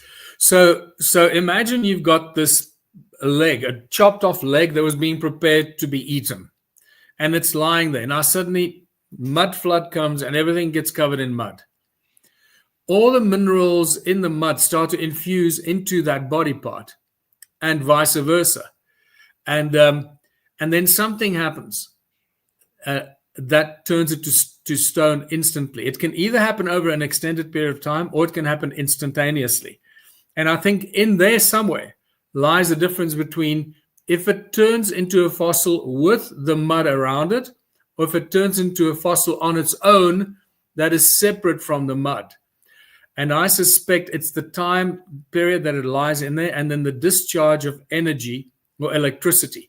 And I believe it's the lightning strikes, the sudden discharge of electricity, high voltage, high energy, into a certain area that turns everything to stone in that mud. And we see that with the layers of Hornfels rock, that you got this thick layer of like 20 centimeters on top and then mud below it. So it seems that there was these lightning strikes would have turned a layer of the mud on top into stone, the Hornfels rock, and Hornfels is the ring stone that rings like a bell. But it's also a metamorphic rock. It's well known as a metamorphic rock. Metamorphic means it was something else before it turned to stone. So it all makes sense. We've got all these Hornfels rocks and Hornfels body parts that are now stone that used to be animals or plants. And I have all these examples. All of this is in my museum for display for anyone to come and see. And yet the archaeological and geological departments of universities have not picked up on this yet. It blows my mind. I tell you another fascinating aspect to this, where cultures around the world who did not have contact with each other, according to historians, all developed the calendar technology seemingly on their own. And we can look at Stonehenge, and we can look at Carahunge, and we could look at Adam's calendar. There's another fascinating site that was actually moved, which you know about, Nabta Playa. And Nabta Playa, which has been dated to 7,000 BC, was found in the middle of the desert in Egypt, all on its own. And you know what they moved it. They dug it up, right, and moved it to the Cairo Museum, damaging. Right. It's crazy. But when you look at Nabta Playa, you look at Adam's calendar, and you look at Carahunge, and certainly one of the most famous is Stonehenge. But you have Avebury. It's all over the place. All of the medicine wheels and stone circles that are in North America and South America all have the same ideas playing out there. It seems to me that there is something else above them teaching them this knowledge of the cosmos. And I don't think I'm too far off the target here, Michael. And it's something that anthropologists don't want to discuss. It's like they're scared of the subject. Well, it changes. The moment you go down these rabbit holes, you have to be prepared to discard everything you held dear for so long. And right now, the history of our world is really fascinating and very different from what anyone could have imagined, but it can also be quite dark and scary, and disturbingly scary, because we could be dealing with some really dark entities, and we could be dealing with very advanced entities with high knowledge and the ability to create and manifest, with the ability to manifest with their thoughts. Now, this is all part of the reality that we have to come to terms with and be able to deal with. There was a paper published last week from a material scientist, by the way, not woo, right? Not part of our circle, right? Material scientists published this paper last week. I'm going to talk more about this in the years to come because it's very important. But this paper, peer-reviewed and published, she states that consciousness is first. Consciousness is before matter, before space, and before time. And what we have been fed is that consciousness, it's local, and it arises out of particles. Particles gather, they cluster, and consciousness arises out of that. It's chemistry. We don't know how it happens, but there's nothing to see here. Let's move on. We know that that's bullshit. It is. That we know that we have been talking about consciousness existing everywhere, and consciousness is first. This paper was just published, and it is about to tip over the world of science. And of course, we have known that all along. But now, if science starts to, the hard sciences start to grasp this concept, then everything that we discussed in this show makes sense. And like I said, we've known it all along, but we need science to move into not only our community, but these ideas that we have been presenting for forever. And it's pretty exciting news, isn't it? So for me, I'll make this absolute statement. You cannot be a scientist unless you understand consciousness, unless you have higher levels of consciousness. You Full cannot stop. be a scientist. Full stop. Yeah. Full stop. It's as simple as that. And Max Planck already in 1925 or whenever put it, while he was discovering his quantum leap and quantum mechanics and the quantum nature of the flow of energy, which in essence is the fundamental structure of toroidal fields. And you'll notice I'm obsessed with toroidal fields and the toroidal structure because it's been a study that I've had to go into. But he already said, Max Planck, that you cannot get behind consciousness. Everything comes from consciousness. So he made it very clear then already that particles can't do anything unless they are within a field of consciousness. You cannot have particles without consciousness. And the word particles, I'm sorry, again, this is one of my areas of my favorite areas to talk about is quantum mechanics, quantum physics, particles, and the complete misconception by mainstream, how they approach the whole particle physics thing and the insanity that's become known as the quantum zoo with the infinite number of particles and how they, it is. I believe that there's a gross misconception and misunderstanding of how the nature of our reality fits together. And when I started to study and discover the toroidal nature of our reality and the balanced toroidal fields, how easy it is to understand and how easy it is to then understand the ether, which was discarded in the 1880s with the Michelson-Morley experiment, and then they were desperately looking for something else, and the Higgs field was then proposed, and then they sighed a big sigh of relief when Peter Higgs discovered the God particle in 2012 or 2013, and now suddenly we can say, the Higgs field is the medium in which everything sits. No, it's the consciousness field within which everything sits. And without that field of consciousness, nothing can exist.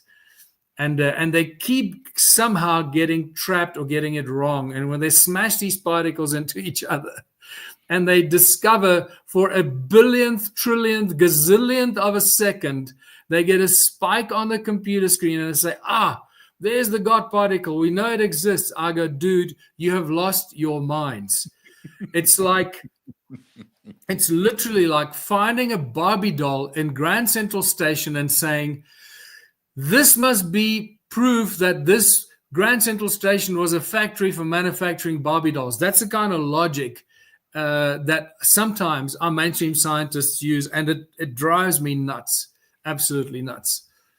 Thank you so much, Michael. Another great conversation with you. I miss you. Are you coming over to the States anytime soon? Jimmy, I'm not sure. We are so caught up with the One Small Town initiative right now, which is really all the stuff leads up to that, the One Small Town initiative. We've got to find a better way for us to exist into the future. So anyone interested in that, we're making incredible strides, incredible progress with the One Small Town initiative, and it's about to explode. So if I do come to the USA, it will be because of One Small Town, launching our first One Small Town in the USA, which I'm really excited about because the USA is the perfect breeding ground, the perfect place for One Small Town to explode and lead by example for the rest of the world. Yeah, for sure. And I can't wait for you to come back on the show, and we'll do the serious deep dive into One Small Town. And also got to get you back over to my house for another barbecue. What do you say? Oh, yeah. Yeah, I really look forward to that.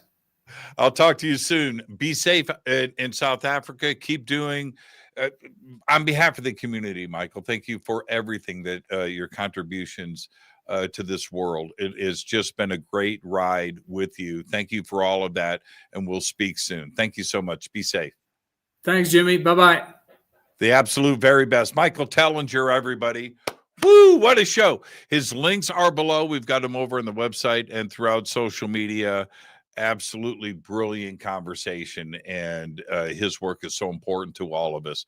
I do want to remind everybody that tomorrow night, Maureen St. Germain is back with us on the show, and tomorrow night we will be discussing the Akashic Records. So for now, all I've got, well, is again, thank you, Michael. Go back, Lee Tappy.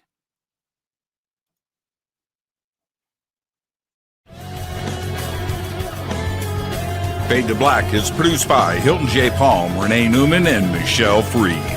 Special thanks to Bill, John, Dex, Jessica, Dennis, and Kevin. Webmaster is Drew the Geek. Music by Doug Aldrich. Intro, Space Boy. Fade to Black is produced by KJCR for the Game Changer Network. This broadcast is owned and copyrighted 2024 by Fade to Black and the Game Changer Network, Inc. It cannot be rebroadcast, downloaded, copied, or used anywhere in the known universe without written permission from Fade to Black or the Game Changer Network. I'm your host, Jimmy Church. Go back, Lee Tappy.